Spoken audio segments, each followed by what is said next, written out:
How did you get into the world of YouTube? Like what made you want to do that? You sort of touched on it earlier, but when did you start and how did you decide to kind of go in that direction?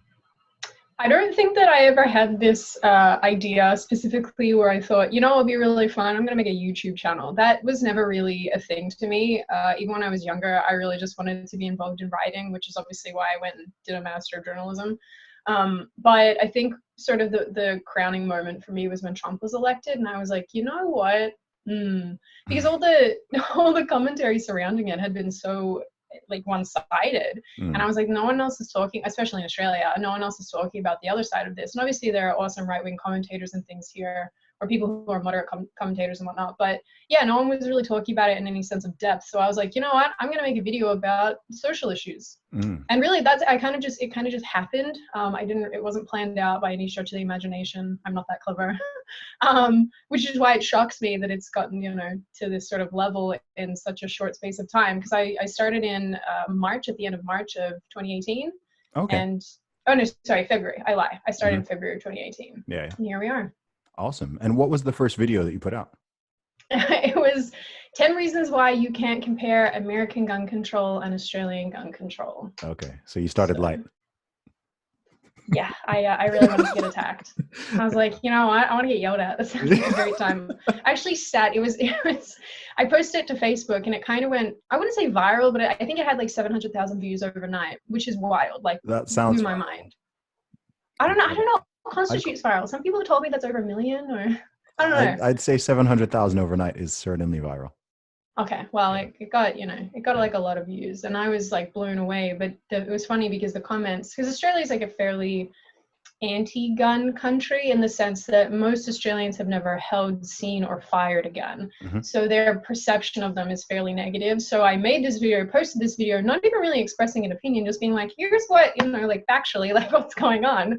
And the vitriol in the comments was so much so that I honestly just sat in my living room and cried. Oh, and now I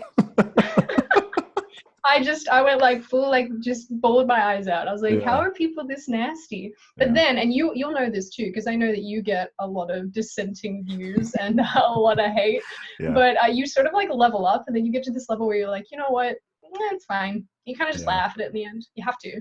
It takes a certain kind of personality, I think, to deal with it. I agree. So how much of that did you have to begin with? Were you already kind of, because to even post up a video like that, you must have known, okay, you're probably going to get some, maybe you got a lot more than you expected, but you must have known, okay, this is going to rile some people up, surely. I think because I try to approach it really, if like when I go back and watch it, not that I can't watch my old content, but if I were to go back and watch it, or if I read through with the notes that I made, I really do have an absence of like strong opinion in there. So I think that when I posted it, I was of this, I know that now. But at the time I thought, you know what? This is a rational argument that I'm putting forward. Please give me your opinions back that are statistically or factually backed up. And that's not what happened. So I learned a lesson that day that people on the internet are very mean, which is why I have very limited sympathy when people are like, oh no, people on the internet are mean. Because the reality is this is the nature of social media. People can express their opinion aggressively, and if you're in the public space, you sort of just have to accept that. I don't know if people think that way, but that's certainly how I think. Do you think people have always been like that and the internet just exposes it, or do you think that it really just makes people act worse?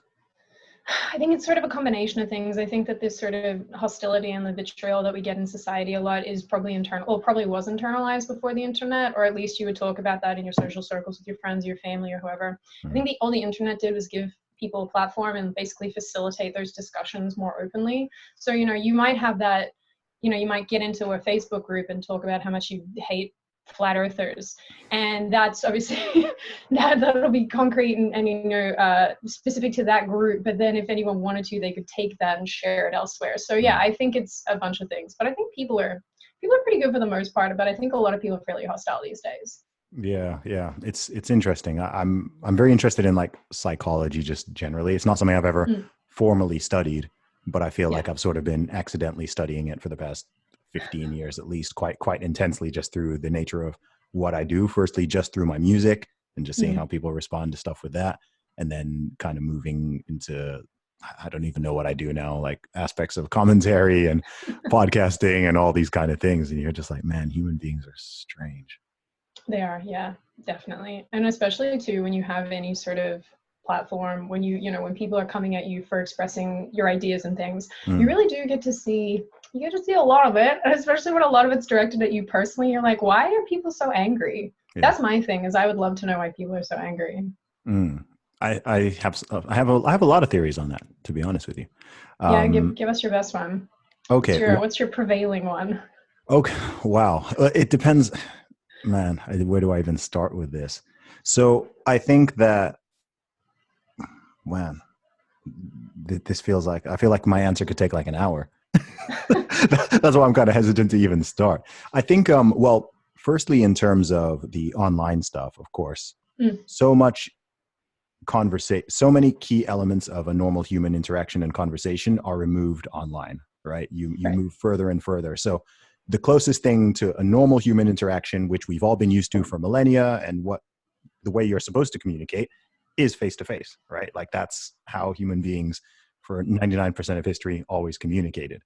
And then the next best thing is what we're doing now, right? We can see each other, we can talk in real time. And so I can still see, your facial reactions and everything.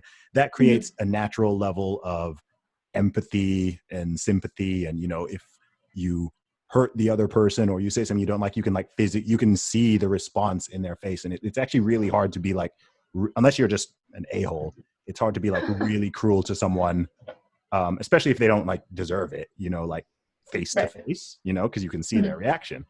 And the further you move away from all that, then the worse it gets. And like the worst is something like Twitter, right? Because Twitter, it's like, it's just words, and you get that tiny little avatar. Half the time people don't have real names. People don't have, or pictures. No one knows who anyone is. And it's like jumping into a conversation halfway, because Twitter's just like an empty room, and you just walk in there and you shout an opinion, and people, right?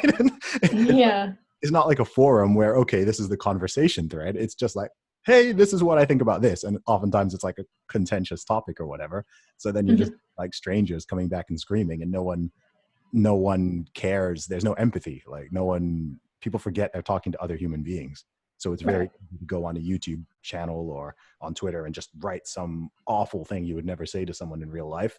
So I think that's a factor. In terms of people just being angry, I think there's a whole bunch of reasons. I think the media has highly polarized people, and politics has become some form of new religion / entertainment, and people are kind of like really firmly in teams, and not everybody is, but the people kind of in that space do tend to be.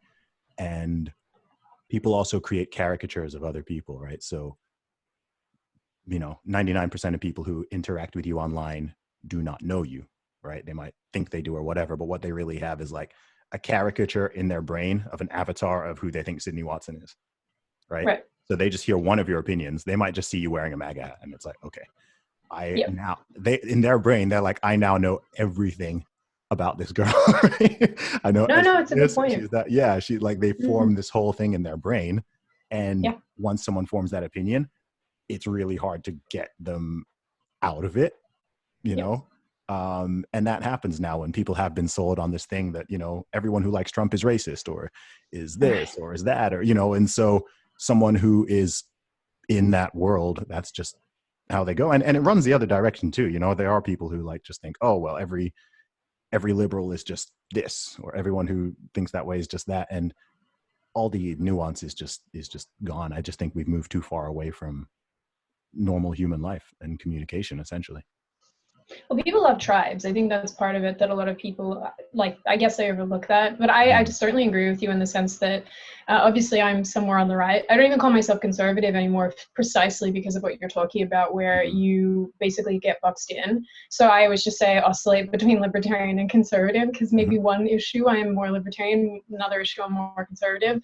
But I think what's problematic about the way that at least we conceptualize politics is the fact that because we are in tribes, if you have any opinions that sit outside of the tribal opinion, you're basically ostracized and you get attacked by your own side, so to speak. And obviously that stops people from expressing dissenting viewpoints, or viewpoints that might actually be more plausible or more valid than the prevailing viewpoint. So I don't know, like, I guess that, at least from my perspective, I think that's super frustrating. And that's probably why a lot of people too won't express their ideas, at least not in full. And I think that's like a really sad byproduct of all of this. I do not scam. Put some respect on my name. Sick like a